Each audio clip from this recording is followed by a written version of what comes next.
Camp Nostalgic Studios presents The Funny Ass Roadshow.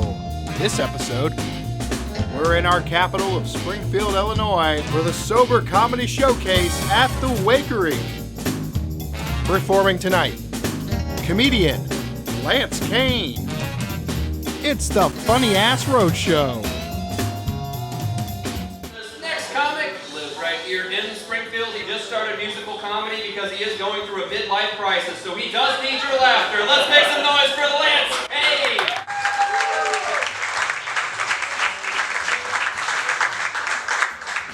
I want to tell you, I don't like politicians. I don't think I'm alone here, right? I don't like politicians. Exactly, yeah. At first, I think they make too much money to know what my life's like, and also they think I'm stupid.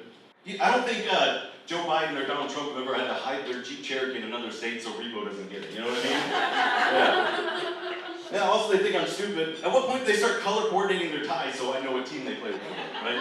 You know what I mean? You wear the red tie, you have to do what the red team says. You wear the blue tie, you have to do what the blue team says. You wear the green tie, you'll never get elected.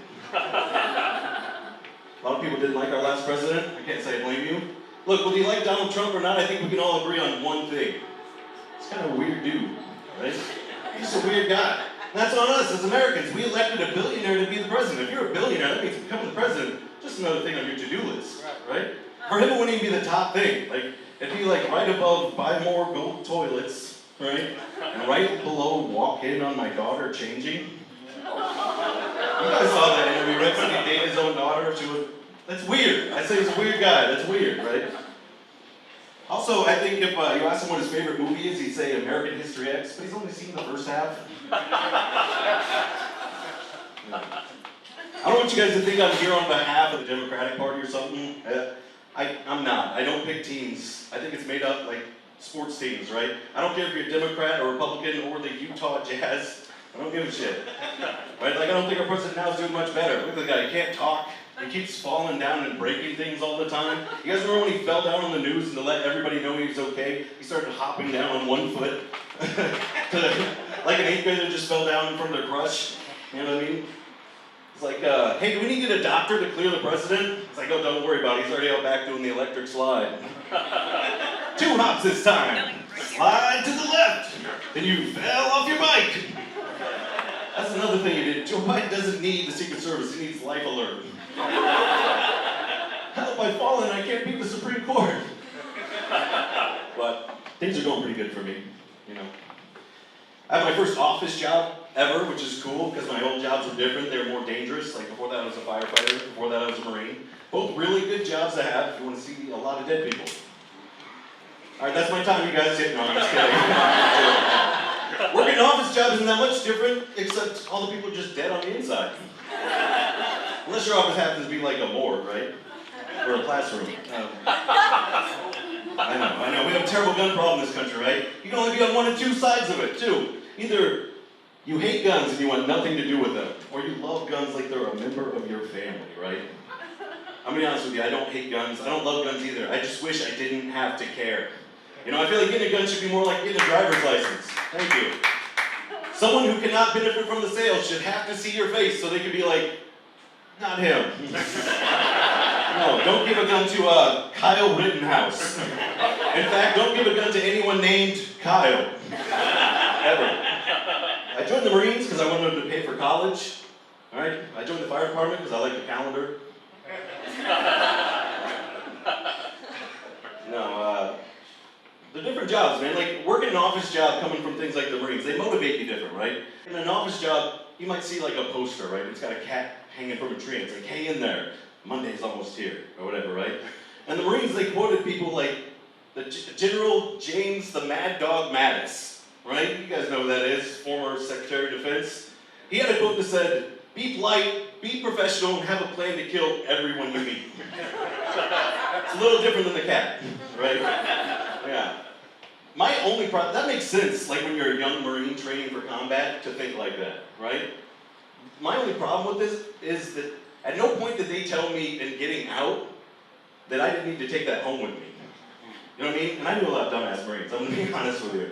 So you know there's some kid coming home and they're like, Jonathan, we're so happy to see you, we're so happy you're here. Why don't you meet your mother-in-law? And he's looking around the room like, Well, I can strangle her with those rosaries on the credenza. There's a cheese knife in that charcuterie board. And of course, there's these hands. We sing a thing or two. No, I'm just kidding. That's a little too much.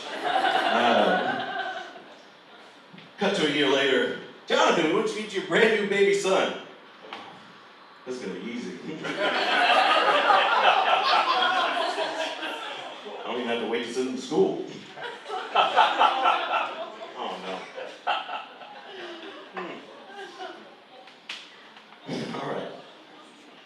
I think that's about it. Every once in a while, somebody asks me that stupid question, how many people did you kill in the Marines? And so I give them an honest answer. I say, you should be more worried about how many people I killed at the fire department. If I tell you I got a high body count, it means either I'm real good at killing people or real bad at saving them. All right, let's see, I got some more fun stuff to do. Like Ryne said, I just recently added music into my act. This is the first actual show that I've done any music in. It's just been a couple open mics. Don't let me smash your foot. Unless you want me to, then pay me. All right, let's see here. A guitar.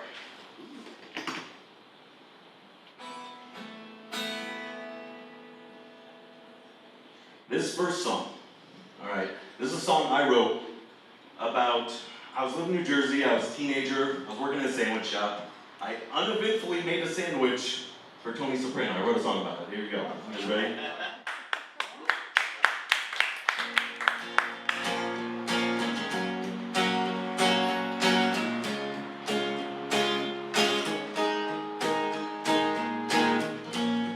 Another customer said the Coke machine is broken.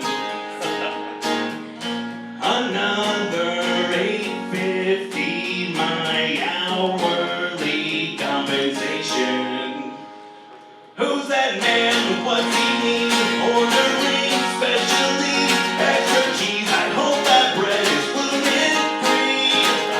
He wants extra pickles in a sandwich with all the fixings. How's dressing? Now please tell me what's on your bread. What's on your bread? Salami, salami, salami. What's on your bread? What's on your bread? Salami, salami, salami. Get a roll, get a roll, on your bread.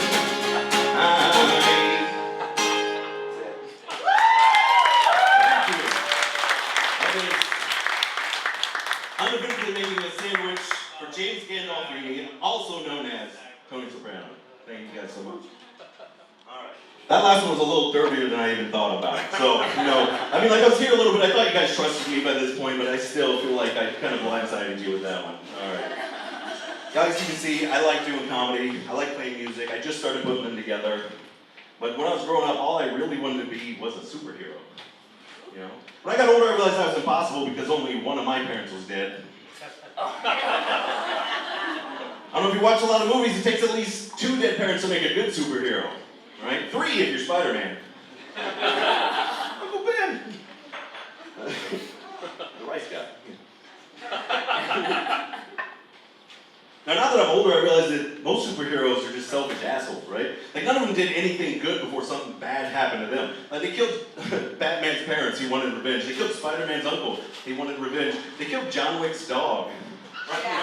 And the whole world wanted revenge. You can't kill a dog in a movie, right? You can kill a baby before you kill a dog in a movie. People get upset. You guys are upset right now. Just me talking about it. No, it's just silly to me. Like Batman. My parents are dead. Yeah, so are a lot of people's Bruce. They didn't go out and learn karate about it. You know what I mean? Could you imagine if every orphan had to avenge their parents? Annie would be a completely different musical. The guns will come out tomorrow. Bet your bottom down that tomorrow. There'll be blood. I'm probably done singing for the night, okay? Especially at acapella after the. Why didn't I do that with the guitar, right? I know. Yeah, I think if we're talking about the story of Batman, by the way, we can all agree that Alfred is the true hero of that story, right? Look at Alfred, man. He always looked like he's about 2 weeks from retirement. He wasn't ready to be a single dad. You know? And could you imagine if you had to raise your boss? Like, what do we have on the docket today? Today we have to teach Master Wayne about the birds and the bees and then iron all 700 of his suits so he doesn't replace me with a topless maid service. That man was just trying to make it to his pension, all right? Alfred is not family. He's a hostage. It's not love. It's Stockholm Syndrome. Right? Do you think Bruce Wayne ever once got him a Father's Day card? No, all he did was make him an unwitting accomplice to his crimes. Right? All I'm saying is when my dad died, I didn't get a full-service butler dad that cooked me 3 meals a day. Right? All I got was Jeff. My mom's shitty boyfriend. He only knew to cook one thing. Unfortunately, I didn't think the most important part of a balanced breakfast was crystal meth. That's his real name too, Jeff. Some of you might know him. Hell, some of you might be his kids. I don't know. Yeah. If you've been missing your dad, there's a chance he's been in my house the last 15 years. Also not being my dad. Hey, Jeff. I need an Alfred, you know? I was talking about Batman's crimes, right? I tried to list them all off, and it's too many. It's too many. So I made like a word association thing to try to remember them, all right? This one goes out to the daddies, the mommies, the butlers, the family murders, and the dark alleys that made them possible. Mark, I miss you. I'm so damn rich. You got more volume? I'm sorry, I'm Batman. I am for real. Never meant to make my mother cry. I apologize a billion times. Sorry, I'm Batman. I am for real. Never meant to make your mother cry. I apologize a billion times. I'm so sorry, I never should have made you a part of this. When it comes to things I've done, they kept a list of things like destruction, reckless endangerment. I got a rap sheet that competes with the criminals I tangle with. Can't drive my private tank on your public street when I'm one of a resisting conspiracy, building IEDs. I'm practically a terrorist. Forget the Riddler, I'd crack. Assaulted 12 police and hit the mayor with knockout gas. Have you ever heard of unlawful imprisonment? You think the company knows about all of the embezzlement? Those gadgets don't come free because your name is on the box stealing from my legacy, implicating Lucius Fox. I am the knight. The criminals when you couldn't use the money to run for office, didn't check the polls. I'm sorry, I'm Batman.